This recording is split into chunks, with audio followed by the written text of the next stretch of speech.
Ok, ceva ce folosesc destul de mult sunt niște modalități care vin din terapiile prin artă,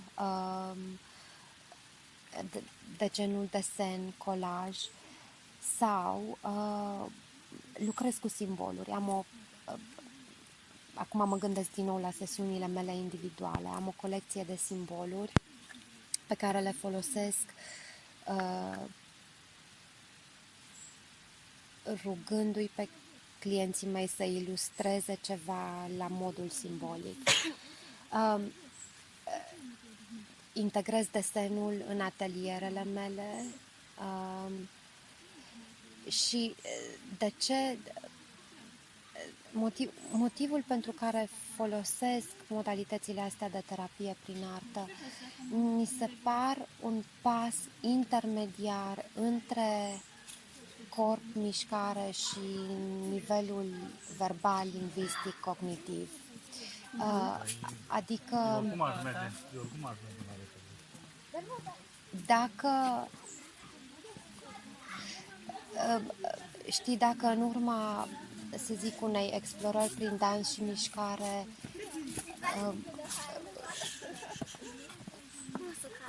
clienții sau participanții devin conștienți de o anumită experiență care are în ea mai multe aspecte, nu e doar o emoție, e o combinație de obicei de emoție, percepție, gânduri, imaginație, e acolo un soi de amalgam.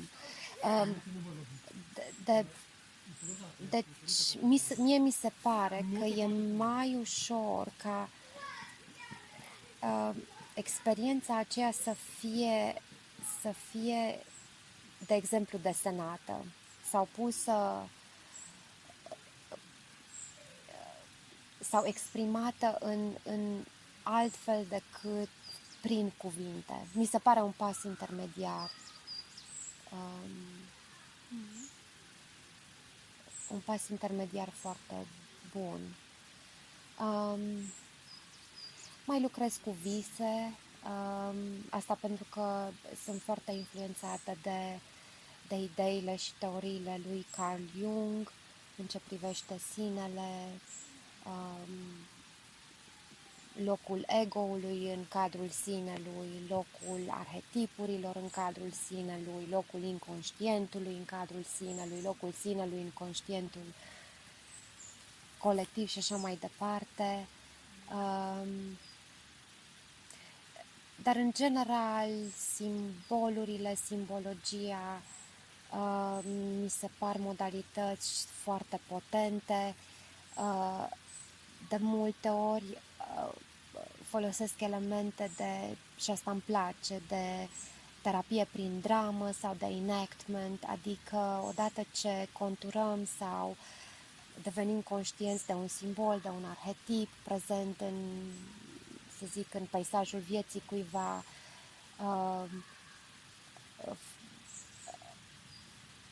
îl punem în scenă sau într-un scaun și avem un dialog, avem o conversație cu partea aceea din sinele cuiva. Și atunci îmi place și dinamismul care se creează în sesiune ca urmare, adică ne ridicăm, ne așezăm, stăm pe un scaun,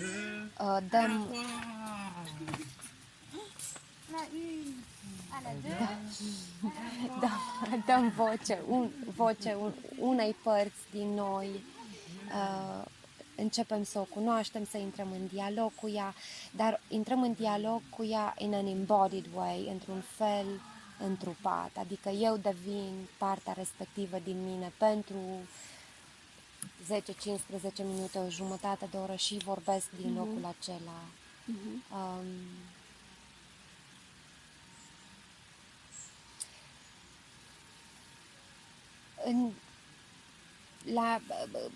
În munca mea cu grupurile, cred că deja am spus și cu asta închei, multe exerciții, explorări prin terapie și dans prin mișcare,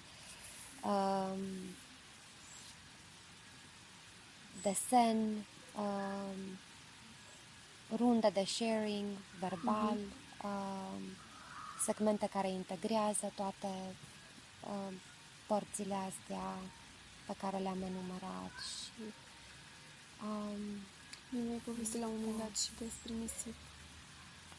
da, foloseam la un moment dat, aveam o cutie cu nisip în care e o modalitate de lucru, se numește sand tray, adică tava cu nisip, în care clienții puteau să așeze simbolurile în nisip,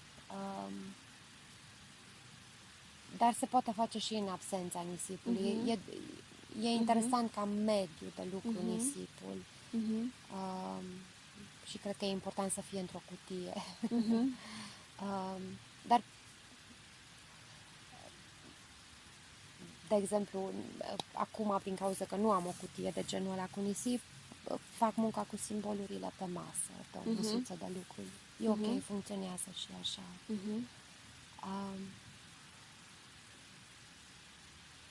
Cam atât despre felul în care lucrez. Cam atât. Dar foarte, asta e important pentru mine, foarte here and now, știi? Adică întrebarea pe care mi-o pun și cu asta chiar închei, întotdeauna e de ce are nevoie persoana din fața mea în momentul acesta.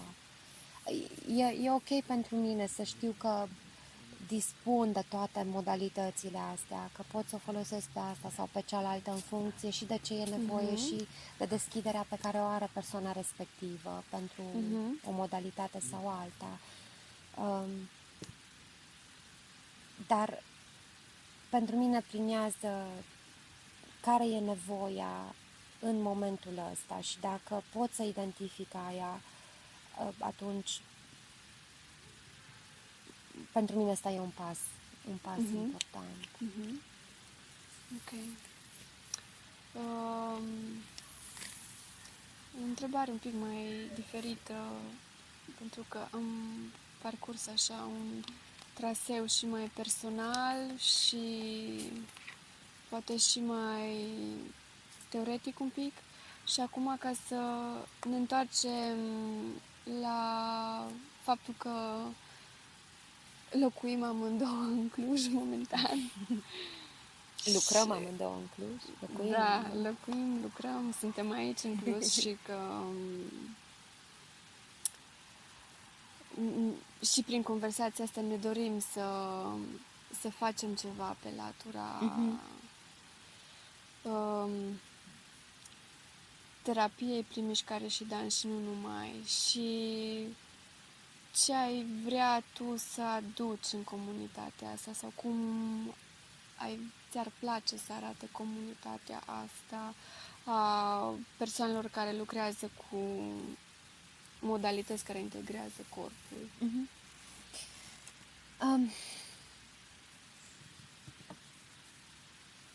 Aici putem răspunde amândouă într-un fel. Că, știi, am început să avem discuția asta și probabil că o să o continuăm să o avem, dar în primul rând mi-ar plăcea să fie mai bine conturată ca prezență în spațiul public.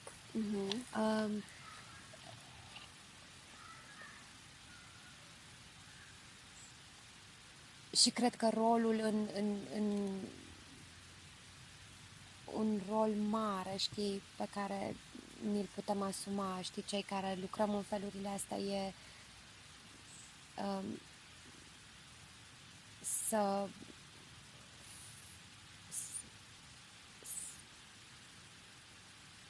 să familiarizăm publicul, știi, cu ce sunt de fapt lucrurile astea, la ce folosesc, de ce să le facem, de ce să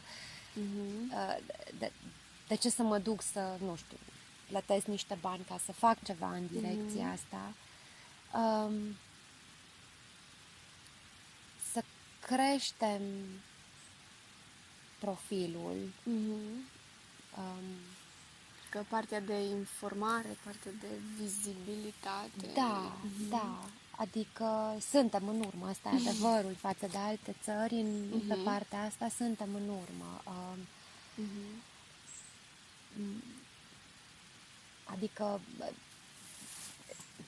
eu, de exemplu, mi-au multă informație din literatura de specialitate din state sau din Australia destul de mult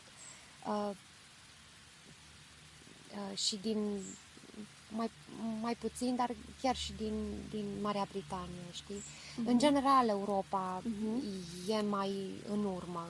Ok. Știi, domeniul s-a dezvoltat, a apărut terapia prin dans și mișcare în state, undeva prin anii 40 au fost primii pionieri.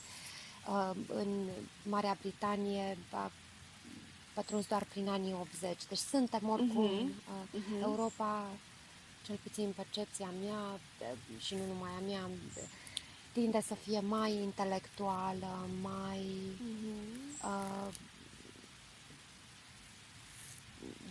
mai intelectuală. Da, și asta cred că se poate observa foarte clar prin faptul că în Europa, nu știu exact dacă în toate țările, dar știu că nu există încadrarea profesională ca și terapie prin mișcare și dans. Știu că nici în Spania măcar nu există. În Marea asta. Britanie există, în există. Germania există. Ok. De Franța nu sunt sigură. Da, deci Comparativ cu America, unde e o formă de terapie recunoscută, consacrată și integrat în spațiile publice. și integrată în spațiile publice, știi? Adică, cum bine știi, în Australia la fel, adică lucrează în școli, în spitale, în spitale psihiatrice, adică Da. ce mai? E consacrată, e recunoscută. Încep să apară tot mai multe studii care să arate, fiind un domeniu nou, totuși, dacă vorbim așa la scară mare, dar încep să apară studii care atestă eficiența terapiei prin dans și mișcare.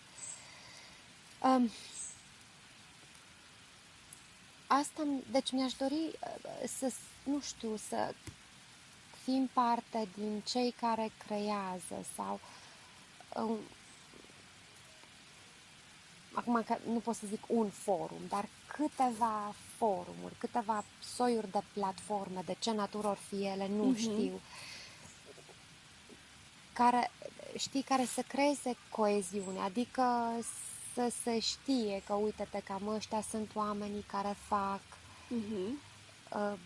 genul ăsta de muncă, cu diferențele noastre personale, individuale, de pregătire.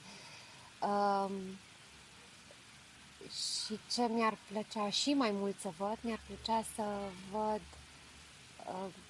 colaborare între noi ca facilitatori, ca să spun așa. Adică